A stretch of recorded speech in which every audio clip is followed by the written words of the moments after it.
Good morning प्यारे विद्यार्थियों।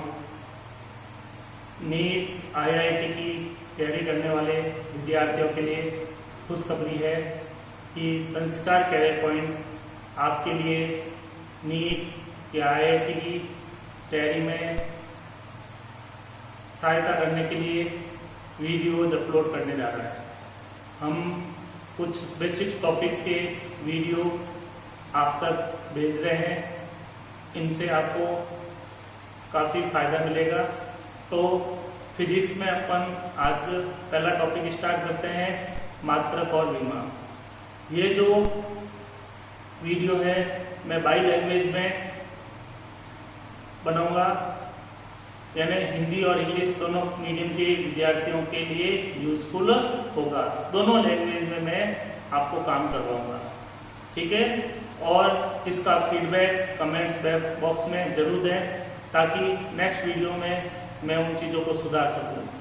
जो चीजें अच्छी लगे वो भी बताइए, जो कमी लगे वो भी बताइए, ताकि जो अच्छी लगेगी उनमें और अच्छा करेंगे और जो चीजें कमी लगेगी उनमें सुधार करने की कोशिश करेंगे। तो शुरुआत करते हैं आज अपन फिजिक्स की फर्स्ट टॉपिक की, मात्रक एवं विमा। मात्रक एवं विमा, unit and dimension. Unit and dimension बहुत अच्छा टॉपिक है, सिंपल सा टॉपिक है और मोस्टली इस टॉपिक पे सवाल मिलते हैं और इसकी सहायता से अपन एक क्वेश्चनों को सॉल्व भी कर सकते हैं। राइट, यूनिट डायमेंशन का क्वेश्चन नहीं होता, लेकिन कई ऐसे क्वेश्चन होते हैं जिनको अपन डायमेंशन विमा के आधार पर सॉल्व कर सकते हैं, हल कर सकते हैं, मात्रक के आधार पर उनको हल कर सकते हैं। क्लियर? तो आज इस वीडियो में अपन कुछ बेसिक चीजों के बारे में पढ़ेंगे कि मात्रक क्या होते हैं, ठीक है। विमा आगे वाले वीडियो में पढ़ेंगे, मात्रक क्या होते हैं उनके बारे में अपन पढ़ेंगे, भौतिक राशियों के बारे में बेसिक आज अपन शुरुआत करते हैं। तो बेसिक शुरुआत में अपन सबसे पहले लेते हैं भौतिक विज्ञान की परिभाषा पढ़ लेते हैं। भौतिक विज्ञान जिसको अपन भौतिकी कहते हैं, भौतिकी इंग्लिश में फिजिक्स कहते हैं, ठीक है। हालांकि इस डेफिनेशन का अपने नहीं है, लेकिन कुछ बेसिक चीजें भी मैं आपको साथ में बताता रहूंगा, उनका नॉलेज भी आपको होना चाहिए। तो विज्ञान की बहुत सारी शाखाएं हैं, उसमें से एक शाखा जिसमें अपन प्रकृति के बारे में पढ़ते हैं, प्रकृति के अध्ययन के बारे में पढ़ते हैं, प्रकृति में होने वाली घटनाओं के बारे में अध्ययन करते हैं, वह शाखा क्या कहलाती है? भौतिक विज्ञान, भौतिकी कहलाती है। साइंस की ऐसी ब्रांच जिसमें अपन नेचर के बारे में स्टडी करते हैं, नेचर में होने वाले फेनोमेना के बारे में स्टडी करते हैं, नेचर के क्या क्या लॉज है उनके बारे में अपन स्टडी करते हैं। उस ब्रांच को, साइंस की उस ब्रांच को क्या कहते हैं? फिजिक्स कहते हैं। तो शुरुआत अपन इसकी डेफिनेशन से करते हैं, ये याद करने की आवश्यकता नहीं है, बस अपन एक फॉर्मेट के तौर पे लिख देते हैं। विज्ञान की वह शाखा, विज्ञान की वह शाखा जिसमें प्रकृति, प्रकृति में होने वाली घटनाओं, प्रकृति में होने वाली घटनाओं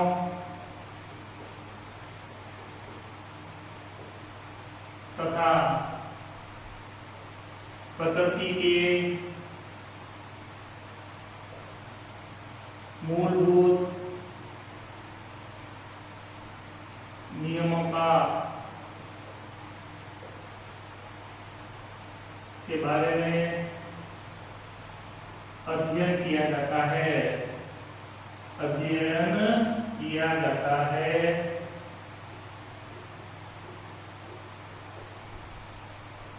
भौतिक विज्ञान, भौतिक विज्ञान या भौतिकी कहलाती है।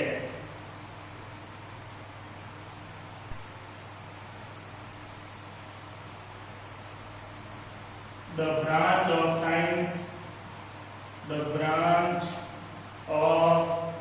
science in which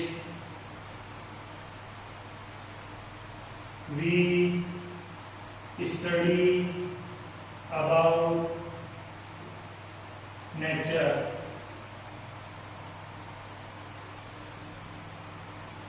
The phenomena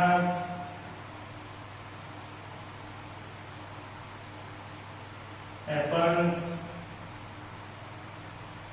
in nature,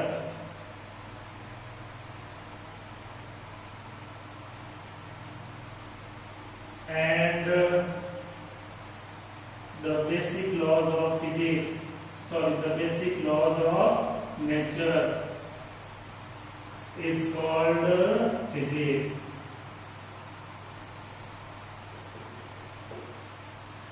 तो विज्ञान की वह शाखा जिसमें प्रकृति में होने वाली घटनाओं और प्रकृति के मूलभूत नियमों के बारे में अध्ययन किया जाता है, भौतिक विज्ञान या भौतिकी कहलाती है। The branch of science in which we study about nature, the phenomena happens in nature and the laws of nature, the basic laws of nature, the basic laws of nature is called physics. Clear? कोई problem? ठीक है, it is for knowledge, ये सिर्फ knowledge के लिए है, इसको याद करने की आवश्यकता नहीं है। शुरुआत में अपन एक परिभाषा पढ़ लेते हैं। अब यहां से अपन आगे बढ़ते हैं। भौतिक राशि, फिजिक्स के अंदर अपन राशियों का उपयोग करते हैं, उनको भौतिक राशि कहते हैं।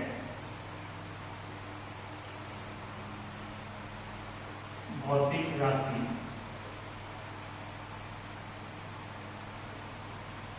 फिजिकल क्वांटिटी,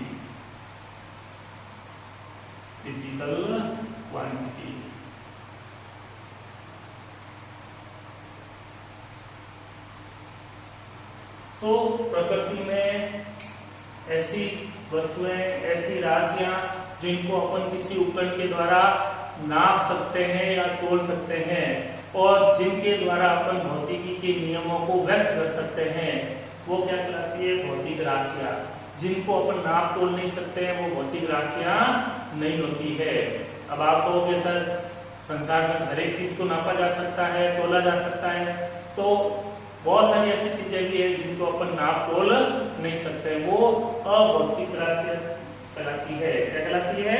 अभौतिक राशियां कहलाती है। जैसे खुशी, दुख, ये अभौतिक राशियां है। खुशी या दुख को अपन नाप नहीं सकते, तोल नहीं सकते। कितनी खुशी हुई, कितना दुख हुआ, उसको अपन किसी उपकरण के द्वारा नाप नहीं सकते हैं। तो ऐसी राशियां जिनको किसी उपकरण के द्वारा नाप सकते हैं, तोल सकते हैं, और जिनके द्वारा भौतिकी के नियमों को व्यक्त कर सकते हैं, क्या कहलाती है? भौतिक राशियां कहलाती है। सच क्वांटिटीज, ऐसी भौतिक राशियां जिनको अपन किसी इंस्ट्रूमेंट के द्वारा मेजर कर सकते हैं, किसी इंस्ट्रूमेंट के द्वारा क्या कर सकते हैं? मेजर कर सकते हैं। और जिन क्वांटिटीज के द्वारा अपन फिजिक्स के लॉज को डिस्क्राइब कर सकते हैं, वो क्या कहलाती है? फिजिकल क्वांटिटीज कहलाती है। क्या कहलाती है? Physical quantities. जैसे अपन बात करते हैं द्रव्यमान को, तो कोई किसी भी वस्तु का द्रव्यमान होगा, अपन पर्टिकुलर किसी उपकरण के द्वारा उस द्रव्यमान को नाप सकते हैं। वेट बॉक्स आते हैं, उनके द्वारा नाप सकते हैं, अपन तराजू के द्वारा तोल सकते हैं। तो द्रव्यमान हुआ, समय हुआ, लंबाई हुई, बल हुआ, कार्य हुआ, वेग हुआ, तो ऐसी बहुत सारी राशियां जिनको अपन नाप तोल सकते हैं, वो क्या कहलाती है? भौतिक राशियां कहलाती है। तो अपन लिखते हैं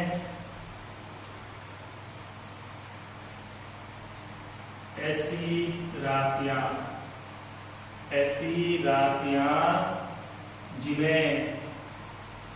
जिन्हें नापा या तोला जा सकता हो, नापा या तोला जा सकता है, तथा जिनके द्वारा तथा जिनके द्वारा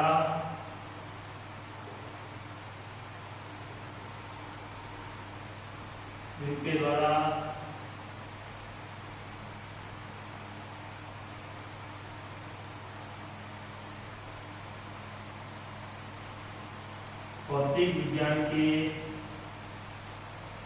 नियमों को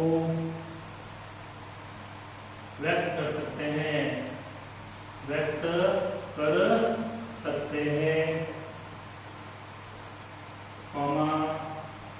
भौतिक राशियां कहलाती है, भौतिक राशियां कहलाती है। जैसे द्रव्यमान,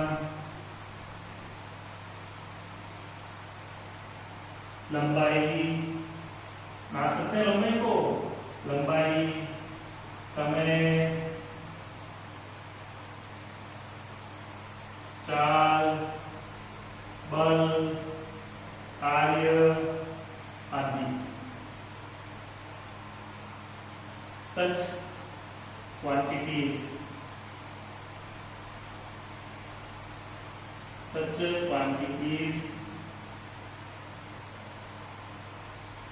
which can be measured by an instrument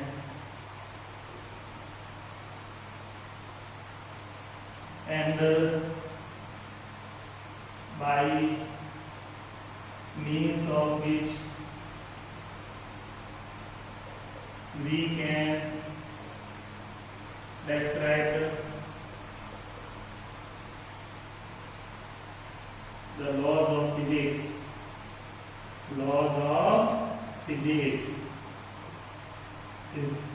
Are called physical quantities.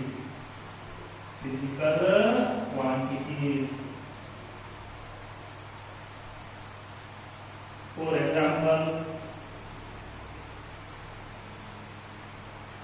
mass, length,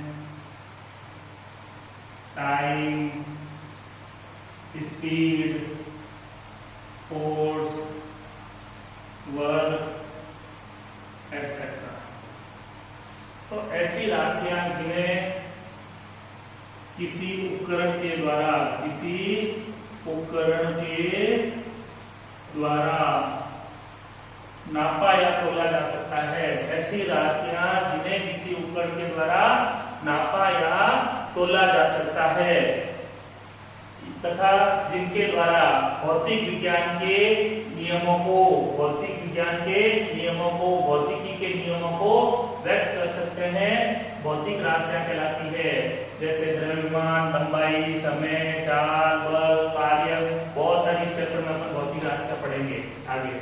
Such quantities which can be measured by an instrument and by means of which we can describe the laws of physics, यानी ऐसी quantity जिनको अपन किसी instrument के द्वारा major कर सकते हैं और जिन क्वांटिटीज के द्वारा अपन फिजिक्स के लॉ को डिस्क्राइब कर सकते हैं। ठीक है, मतलब क्वांटिटीज फिजिक्स के लॉ को ओबे करती है, ऐसी क्वांटिटीज को क्या कहते हैं? फिजिकल क्वांटिटी कहते हैं। क्लियर? कोई प्रॉब्लम? अब ये जो भौतिक राशियां होती है, फिजिकल क्वांटिटीज होती है, वो मुख्यतः दो प्रकार की होती है। There are two types of physical quantity. कितने प्रकार की होती है? टू टाइप्स की, दो प्रकार की होती है। मूल भौतिक राशियां और व्युत्पन्न भौतिक राशियां, fundamental quantities and derived quantities. चलते हैं अपन आगे बढ़ते हैं इनके प्रकार के बारे में।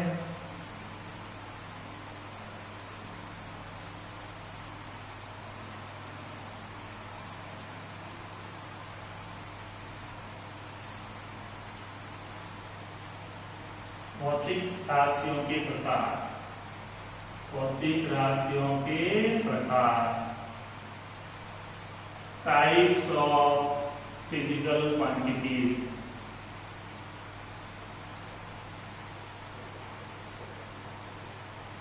Types of physical quantities. तो अपन कह देते हैं भौतिक राशियां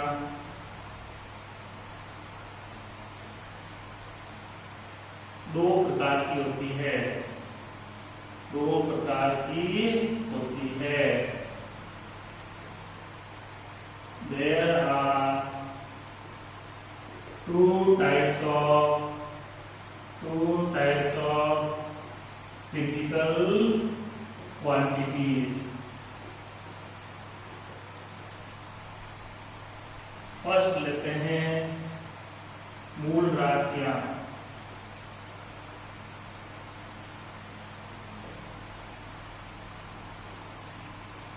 फंडामेंटल क्वांटिटीज, फंडामेंटल क्वांटिटीज इनको और बेस क्वांटिटीज। फंडामेंटल क्वांटिटीज और बेस क्वांटिटीज। दूसरी लेते हैं व्युत्पन्न राशियां, व्युत्पन्न राशियां derived quantities। अब इनके अलावा अपन एक और राशि पढ़ेंगे, पूरक राशि। हालांकि इसके प्रकार नहीं आती है लेकिन इसी से रिलेटेड है, तो अपन एक और पढ़ेंगे पूरक राशियां। बाकी भौतिक राशियों को दो भागों में ही बांटा गया है। पूरक राशियां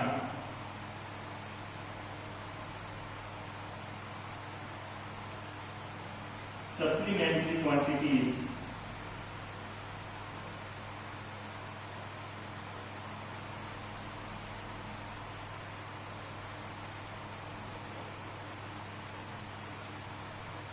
सप्लीमेंट्री क्वांटिटीज। तो भौतिक राशियां दो प्रकार की होती है, मूल भौतिक राशियां, व्युत्पन्न भौतिक राशियां। Fundamental quantities and derivative quantities. इनके साथ में अपन एक और राशियां पढ़ेंगे, पूरक राशियां, सप्लीमेंट्री क्वांटिटीज। ठीक है, ये सारी इंपॉर्टेंट चीजें, इनका नॉलेज होना बहुत जरूरी है। इन पे भी क्वेश्चंस बन सकते हैं, नॉलेज होना जरूरी है। तो अपन फर्स्ट लेते हैं मूल भौतिक राशियां।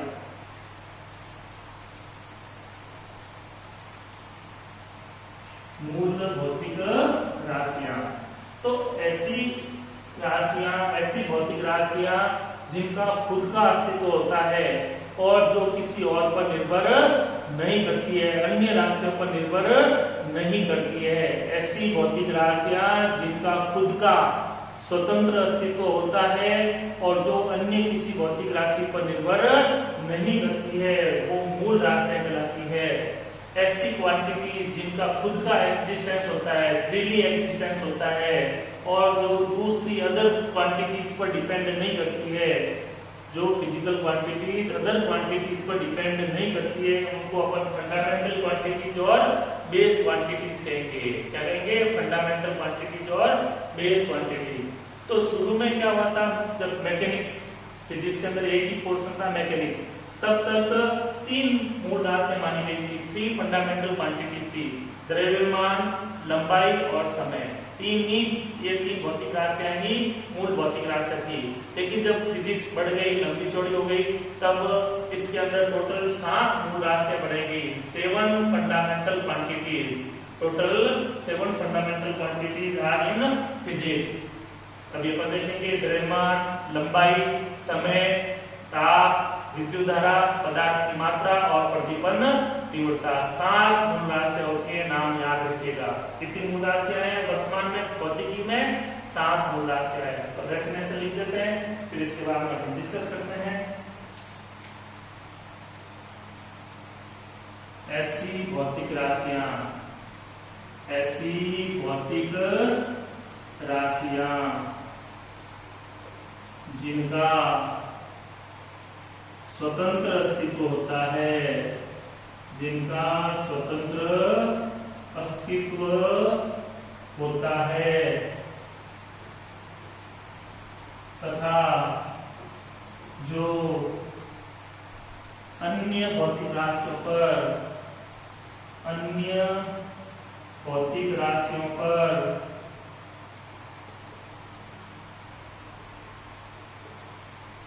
निर्भर नहीं करती है, निर्भर नहीं करती है,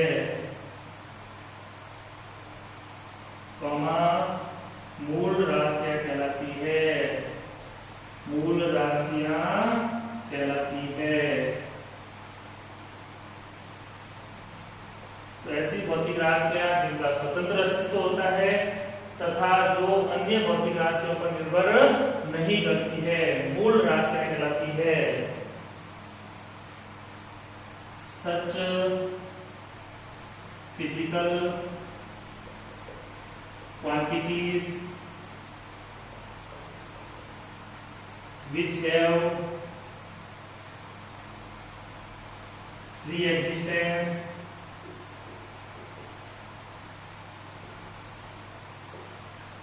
and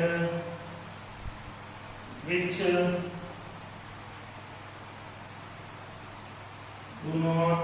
don't depend on other physical quantities, other physical quantities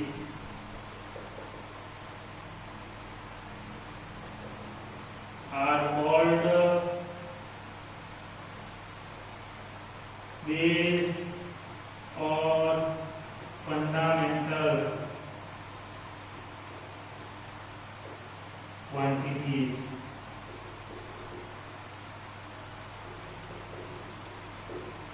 मतलब ऐसी राशियां जिनका खुद का अस्तित्व होता है, खुद का फ्री एग्जिस्टेंस होता है और जो दूसरी भौतिक राशियों पर निर्भर नहीं करती है, अदर फिजिकल क्वांटिटीज पर डिपेंड नहीं करती है। क्या कहलाती है? फंडामेंटल क्वांटिटी कहलाती है, बेस क्वांटिटी कहलाती है, मूल राशियां कहलाती है। परिभाषा ध्यान रह जाएगी, हालांकि परिभाषा नहीं पूछेंगे। अब इसके आगे मैं 2 पॉइंट्स लिख रहा हूँ, उनको जरूर याद रखिएगा।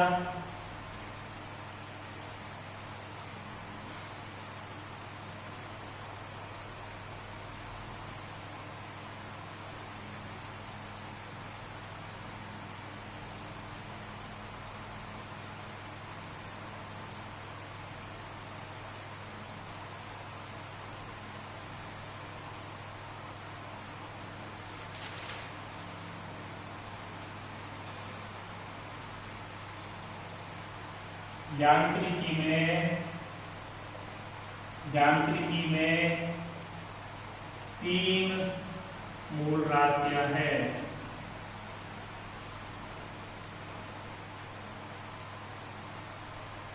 There are 3 fundamental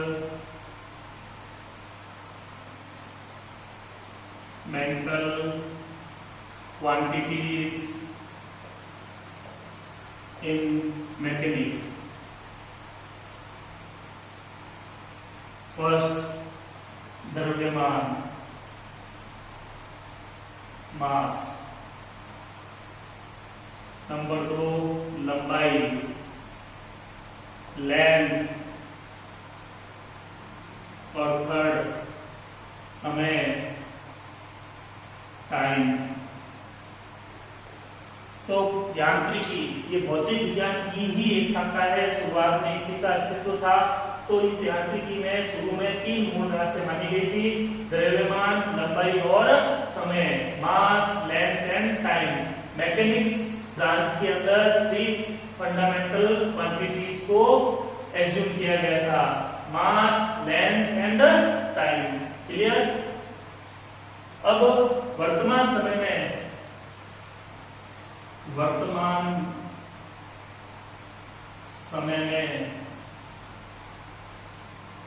भौतिकी में 7 मूल राशियां हैं, 7 मूल राशियां हैं। 7 भौतिक राशियों को मूल राशियां मानी गई है in present time. There are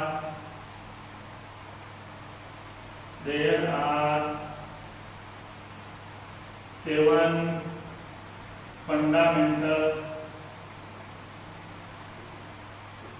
quantities in physics. There are 7 fundamental quantities in physics. Number 8 द्रव्यमान,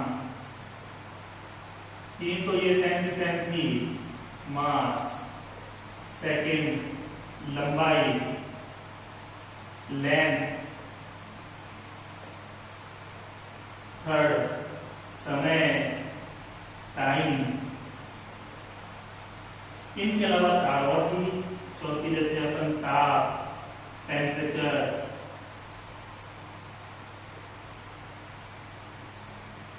पांचवी विद्युत धारा,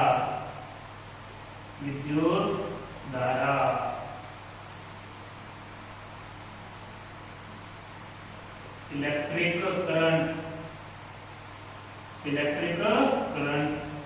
6 पदार्थ की मात्रा, amount of substance,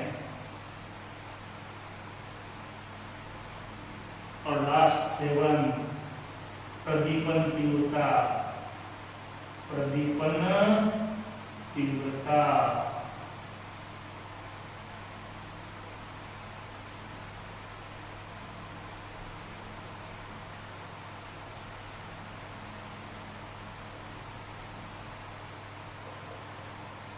luminous intensity.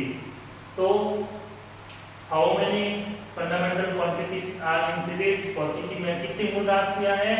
7 मूल राशियां हैं। कौन कौन सी? पहली द्रव्यमान, लंबाई, समय, ताप, विद्युत धारा, पदार्थ की मात्रा और प्रदीपन तीव्रता। Mass, length, time, temperature, electric current, amount of substance and luminous intensity.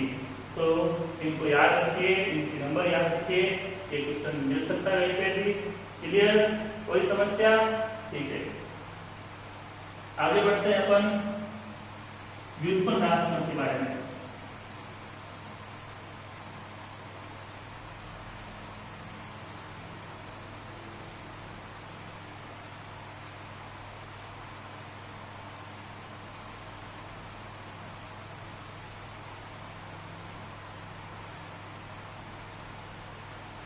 व्युत्पन्न राशियां, derived quantities।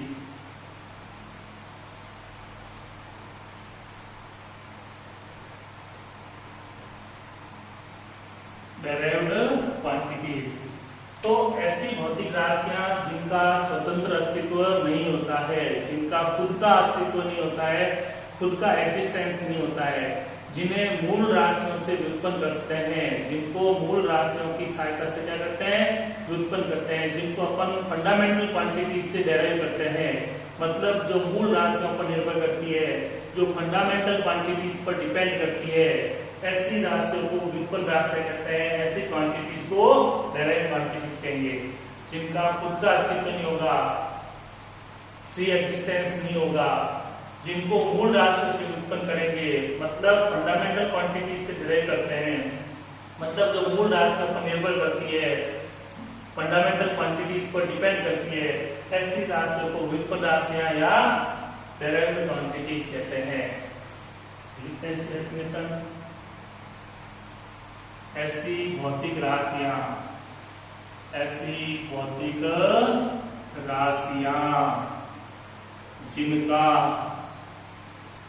जिनका स्वतंत्र अस्तित्व नहीं होता है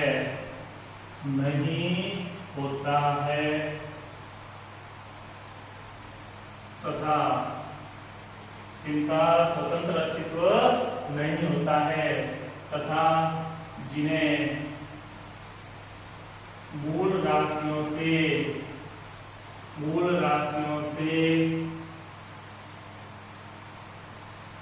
व्युत्पन्न करते हैं, अर्थात जो मूल राशियों पर निर्भर करती है,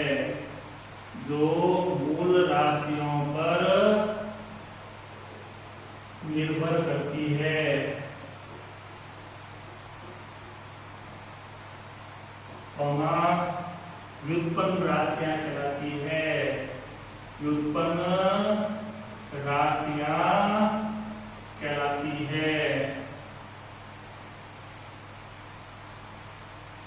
ऐसी भौतिक राशियां जिनका स्वतंत्र अस्तित्व नहीं होता है, जिन्हें मूल राशियों से व्युत्पन्न करते हैं, अर्थात जो मूल राशियों पर निर्भर करती है, व्युत्पन्न राशियां कहलाती है।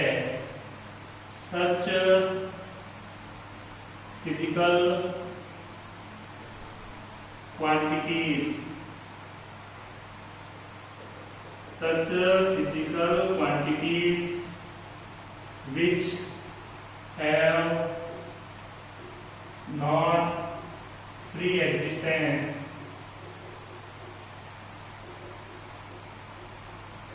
which have not free existence and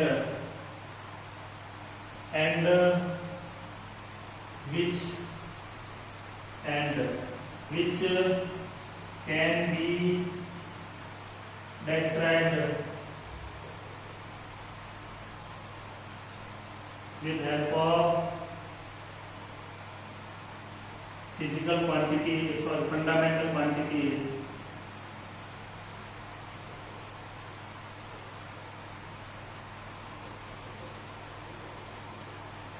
which can be described with help of fundamental quantities, that is, which depend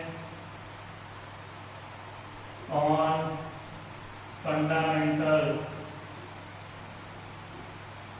quantities,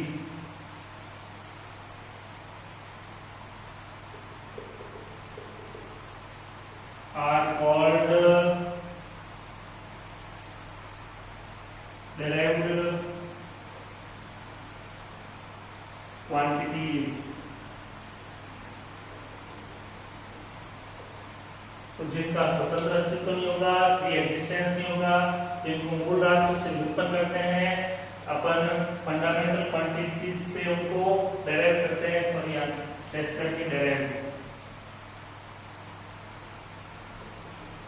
derived from fundamental quantities, derived from fundamental quantities, जिनको फंडामेंटल क्वांटिटीज से अपन क्या करते हैं, व्युत्पन्न करते हैं।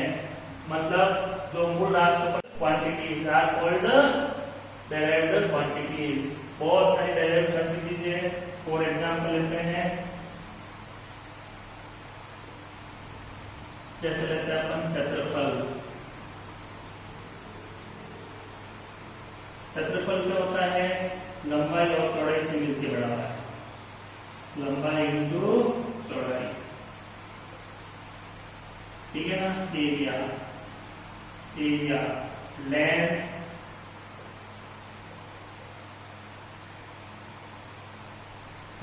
से मिलके बना हुआ है।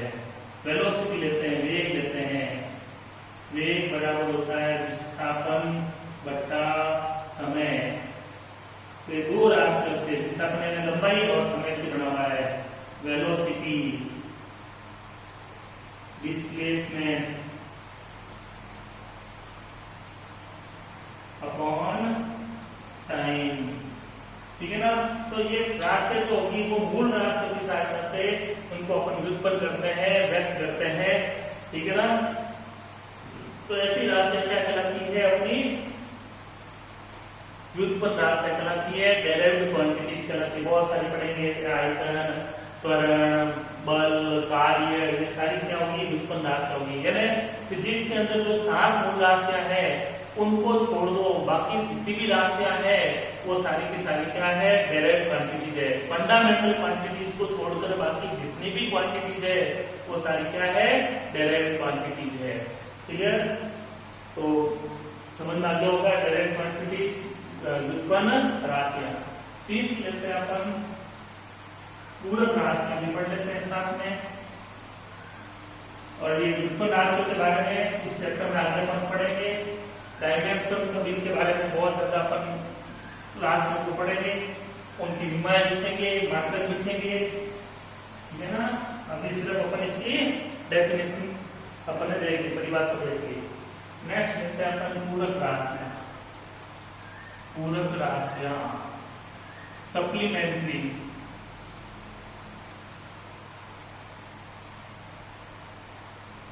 Supplementary quantities. तो ऐसी राशियां भी होती है। तो व्युत्पन्न राशियों को पूर्ण रूप से व्यक्त करने के लिए मूल राशियों की सहायता करने के लिए कुछ राशियां होती है जिनको अपन पूरक राशियां कहते हैं। ये मूल राशियों की सहायता करती है व्युत्पन्न राशियों को व्यक्त करने में। मूल राशियों के अलावा भी कुछ राशियां चाहिए, तो वो राशियां क्या कहलाती है? पूरक राशियां कहलाती है, सप्लीमेंट्री क्वांटिटीज कहलाती है। डेरिवेटिव क्वांटिटीज को कंप्लीटली डिस्क्राइब करने के लिए फंडामेंटल क्वांटिटीज की हेल्प के लिए जो क्वांटिटीज होती है, फंडामेंटल क्वांटिटीज की हेल्प करने के लिए जो क्वांटिटीज होती है वो होती है सप्लीमेंट्री क्वांटिटीज। क्लियर? ये जो पूरक राशियां होती है इनके मात्रक तो होते हैं लेकिन इनकी विमाएं नहीं होती है। विमाएं क्या होती है आगे के टॉपिक में अपन पढ़ेंगे। ठीक है, तो ऐसी सप्लीमेंट्री क्वांटिटीज के यूनिट तो होते हैं लेकिन इनकी डायमेंशन नहीं होती है। क्लियर? तो लिख देते हैं इसकी परिभाषा। ऐसी भौतिक राशियां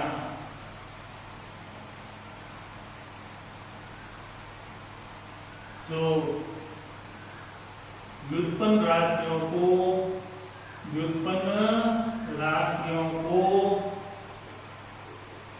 पूर्ण रूप से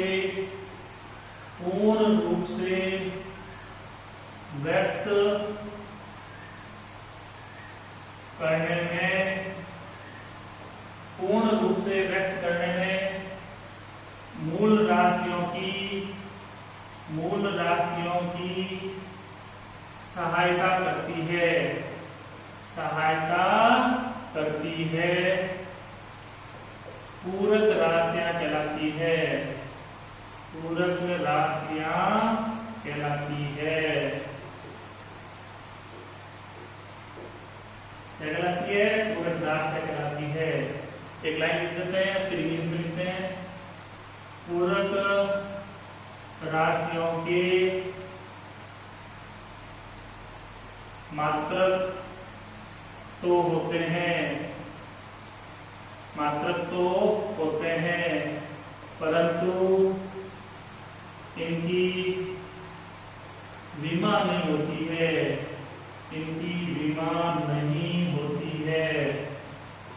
तो ऐसा पूछा जा सकता है ऐसी कौन सी राशि है जिनके मात्रक तो होते हैं लेकिन विमा नहीं होती है? वो पूरक राशियां। भी पढ़ेंगे दो पूरक राशियां। पहले इसकी definition, such physical quantities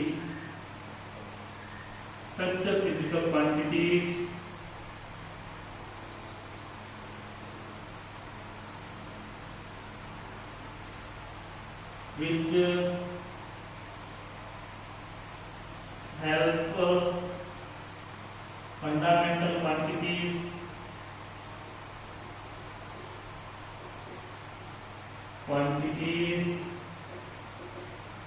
to describe derived quantities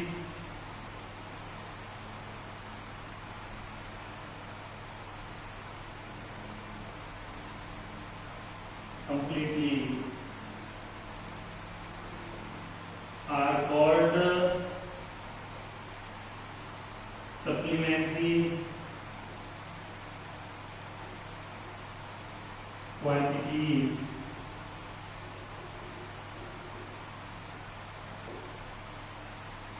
Such physical quantities which help fundamental quantities to describe derived quantities completely are called supplementary quantities. मतलब derived quantities को completely describe करने के लिए फंडामेंटल क्वांटिटीज की जो हेल्प करती है उन फिजिकल क्वांटिटीज को अपन क्या कहते हैं?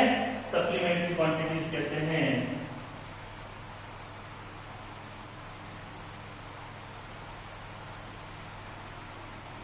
Supplementary quantities have units, but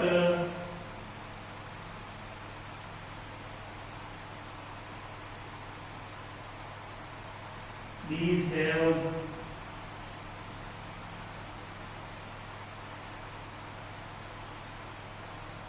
no dimension.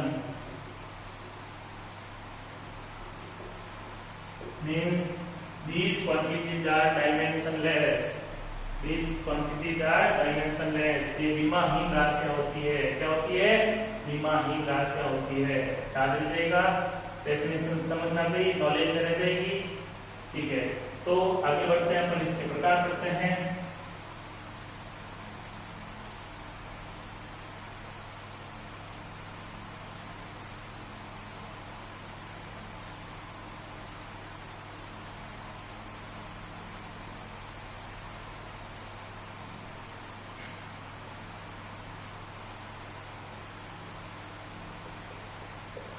भौतिकी में दो पूरक राशियां हैं। There are two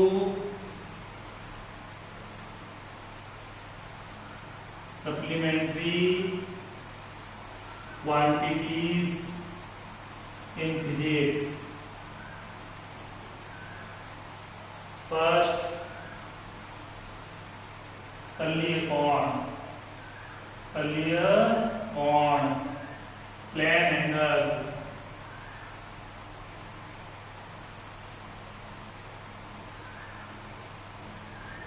दूसरा ठोस कोण या घन कोण भी कहते हैं इसको,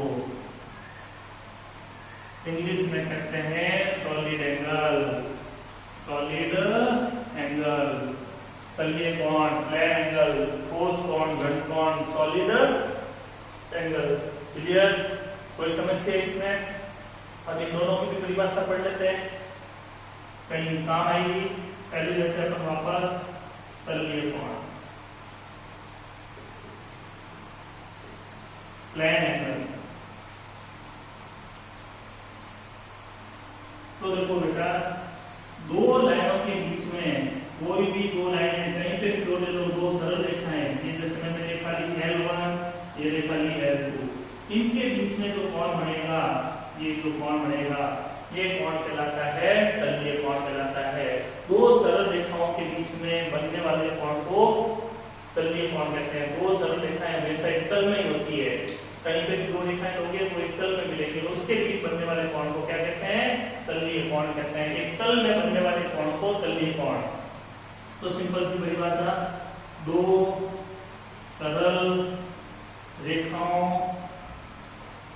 के मध्य, दो सरल रेखाओं के मध्य बनने वाले कोण को तलीय कोण कहते हैं। तलीय कोण कहते हैं।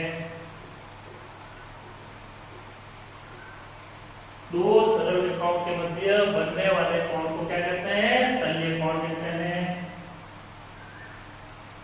Angle between two straight lines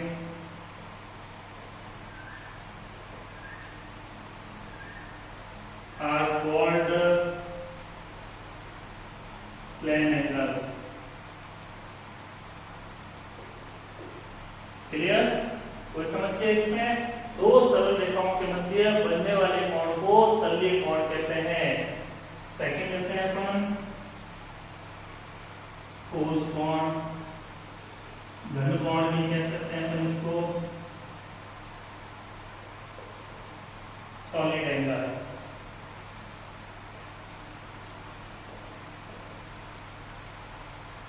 तो अब इसमें क्या होता है कि अपन ने आइसक्रीम वाला कोण देखा होगा। आइसक्रीम वाला कोण देखा, आइसक्रीम वाला कोण इस तरह से होता है, ये एक एरिया होता है, ये एक बिंदु है। तो एक क्षेत्रफल के द्वारा किसी बिंदु पर कोण बनता है, ये कोण कहलाता है ठोस कोण।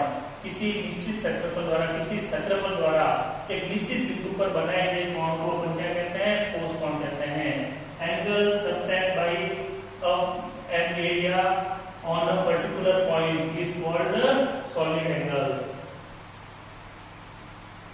किसी क्षेत्रफल द्वारा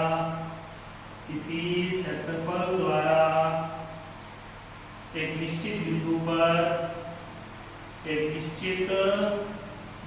पर बनाए गए कोण को ठोस कोण कहते हैं। ठोस कोण कहते हैं।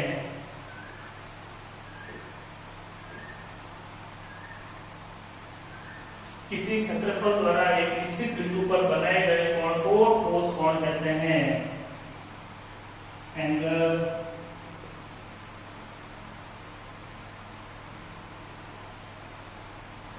subtended by an area at a particular